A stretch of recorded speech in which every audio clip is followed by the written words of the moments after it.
মঙ্গলবার অশোকনগর ও বারুইপুরে ভোট প্রচারে এসে প্রধানমন্ত্রী বলেছিলেন তৃণমূল বাম একই মুদ্রার এপিঠ আর ওপিঠ। বুধবার বারুইপুরের সভা থেকে মুখ্যমন্ত্রী বলেন সিপিএম এর সঙ্গে যোগসাজশ রয়েছে বিজেপির। দুই শীর্ষ নেতার বাম মন্তব্যের পরিপ্রেক্ষিতে কি বলেছেন সিপিএম নেতা তন্ময় ভট্টাচার্য, শুনে নেওয়া যাক। বিজেপি আমাদেরকে তৃণমূলের সঙ্গী বলে আর তৃণমূল আমাদেরকে বিজেপির সঙ্গী বলে। আসলে তৃণমূল এবং বিজেপি উভয়ই জানে তারাই পরস্পরের সঙ্গী। না, আমি বলতে চাইছি যে বামেরা কি তাহলে সত্যি আবারও রাজনীতিতে একটা অন্য প্রাসঙ্গিকতা ফিরে পাচ্ছে বিরোধীদের কাছে বা শাসক দলের কাছে? বিজেপি বলছে আছে আপনাদের এই প্রশ্নে।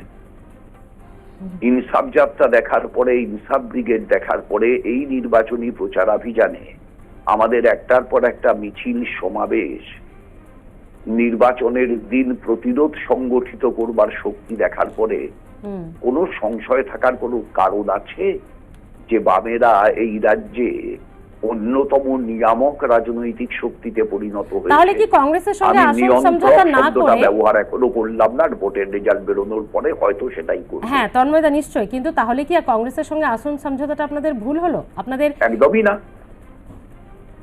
একদমই না।